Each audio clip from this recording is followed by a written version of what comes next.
ગાંધીનગરની Gujarat national law university ખાતે notary પ્રમાણપત્ર એનાયત કાર્યક્રમનું આયોજન કરવામાં આવ્યું છે.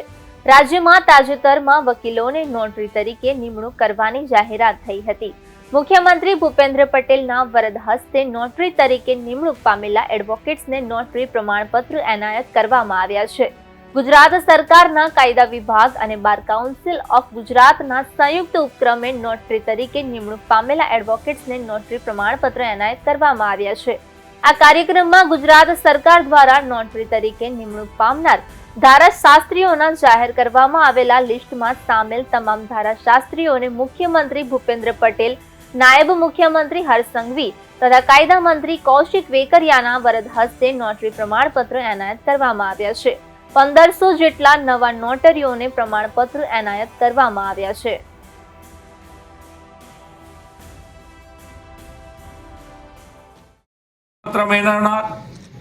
સૌ વકીલોને મારા તરફથી પણ ખૂબ ખૂબ શુભેચ્છાઓ પાઠવું છું.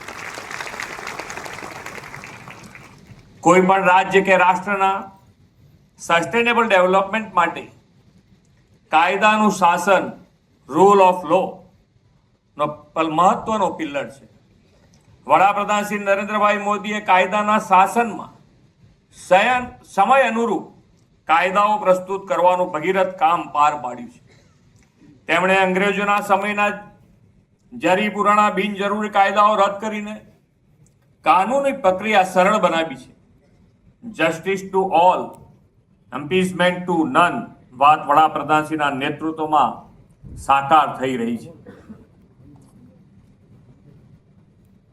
ટ્રિપલ તલાક, કલમ 370ની નાબૂદી હોય કે ભારતીય ન્યાય સંહિતાનો સુચારુ અમલ, આ બધું જ તેમના નેતૃત્વ અને માર્ગદર્શનમાં પાર પડ્યું છે.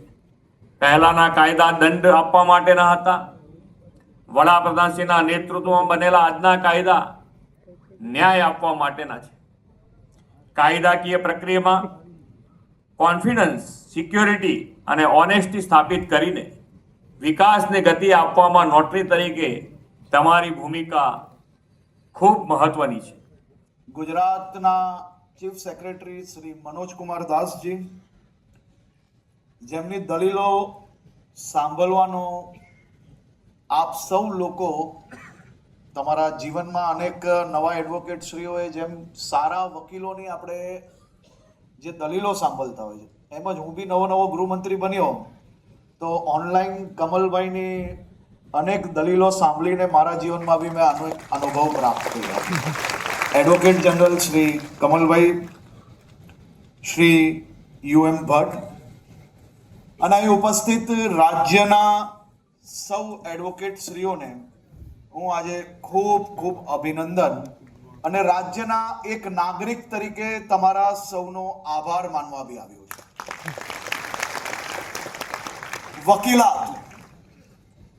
વકીલાત એક નોબલ કાર્ય છે. હું એવું માનું છું કે ગુજરાત હોય કે દેશના ખૂણે ખૂણે વ્યક્તિ ઘરેલું હિંસાનો ભોગ બન્યું હોય કે વ્યક્તિને પોતાના જીવન સાથીએ કોઈક ચીટિંગ કરી હોય કે સામાન્ય નાગરિક એના જીવનમાં ગમે તેવી તકલીફ પડે તો સૌથી પહેલું સરનામું એનો વકીલ હોય છે.